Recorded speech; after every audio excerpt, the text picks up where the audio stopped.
Hello there, and welcome back to episode 57 of my self-employed and employed vlog. So, what's been happening this week? Well, it's been quite a big week. There's been lots going on in terms of plans and decisions that I've been making. Now, for those of you who are my sort of close confidants who know me a little bit more behind the scenes, you'll know that there's been a few changes recently that have been positive, that have enabled me to, I guess, get a bit more focus and direction.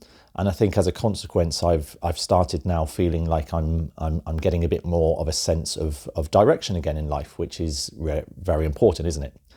And for a long time now, I had been considering dropping a little bit of my teaching work because my week is 100% teaching, and I have been finding it quite fatiguing. And I think most of my creative block has perhaps come from a sense of burnout. Now, I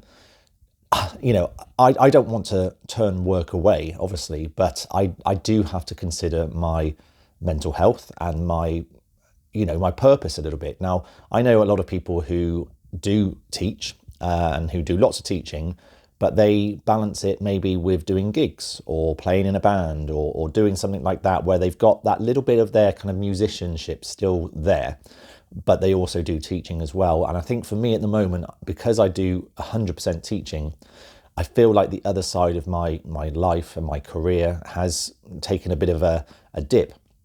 And I've been contemplating for probably a good year now, making the change of maybe dropping something in order to replace it with more of my own kind of personal projects that I used to do. Things like albums, books, those kind of things that I find, that are exciting for me and relevant to me as a musician, but that balance it out a little bit with teaching. And so I have decided to leave a little bit of teaching, and it's only a small amount in my week, but it's enough that it frees up a day really for me to work on other projects. Now, it was a really difficult decision to make. I've been agonizing over it for a long time, but I sent a message through to the place in question, and I sort of explained the situation. Absolutely no reflection on them at all. Simply just that I need to allow myself a little bit more time to do other things. And so, yeah, that was quite a big step. And I won't talk about it now, but maybe in the next lesson, I'll talk to you about why it was quite a significant step as well. Even though it's only a small amount of teaching, and we're only talking a couple of hours, it's quite significant for many reasons. And I'll explain that maybe in the next video. So ironically, the very next day after having sent the email, I got another email asking me if I'd like any extra piano teaching in a different school. And it was for about the same amount of teaching as I've just dropped. So it was just one of those comical moments where I thought, how strange is that? But of course I had to decline because, why give up some teaching to take on some other teaching when you're trying to get rid of some teaching? You know what I mean?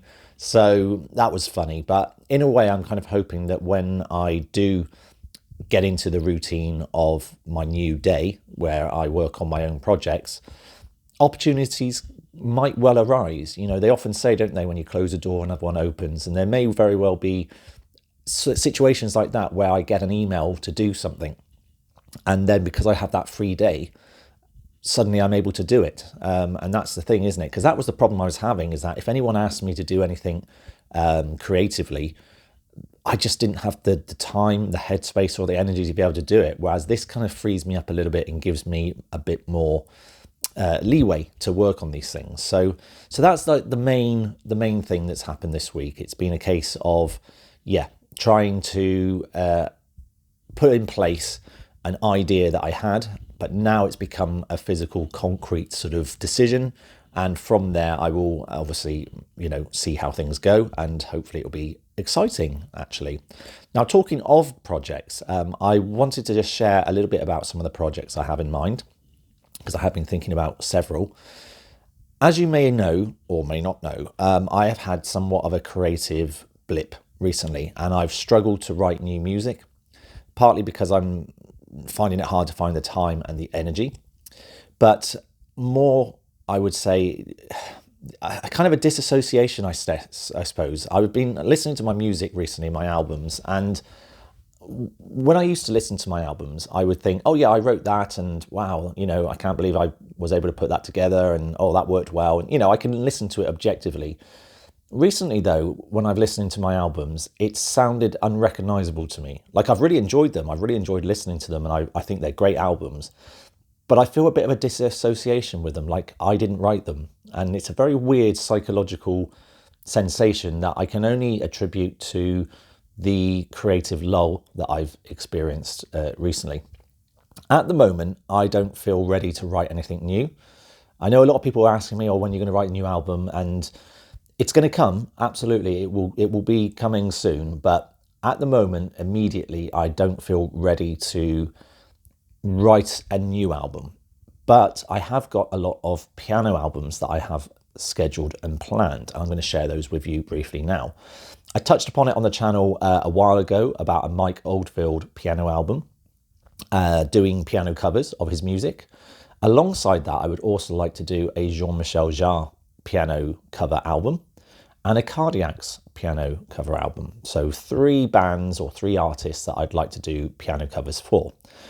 On top of that as well, and this might kind of inspire me a little bit with my kind of creative rut and my compositions, and this is something I've talked about doing for a while as well, is I'm going to do a piano album as well of a collection of pieces across all of my releases. So all of my albums that I've done, I'm going to take songs or tracks or little snippets of pieces and arrange them for piano and make I know it sounds pretentious, but it's kind of like a best of album, but for piano. So as you can see, there's quite a lot of piano focused albums that are in the pipeline for 2026, but not original music. These are going to be more covers, but it's new releases, and hopefully it'll be things that you will enjoy listening to. And I think at some point in 2026, new music will start to emerge, but I think this is my immediate goal, is to just get recording again, get things produced, get an end product finished. And I think if I can start finishing things, then that will motivate me to go further and to continue on. So as you can see, it's been quite a positive week, positive in the sense that I've made a decision, and positive in that I have plans now. Whereas when I look back maybe 8 weeks ago, I was floating, just floating. No direction, no sense of idea of what I was doing. And of course, that's quite a negative feeling sometimes, and it can bring you down. So thanks for all your support. I hope you can continue to support the channel. I'm happy to see it growing, slowly. Like I say, it's not a race, but it's just nice to see it going in the right direction. And I will see you all for my next update video, which will be episode 58. And as I said, I will share any more new information with you as it comes. But for now, take care and have a great day.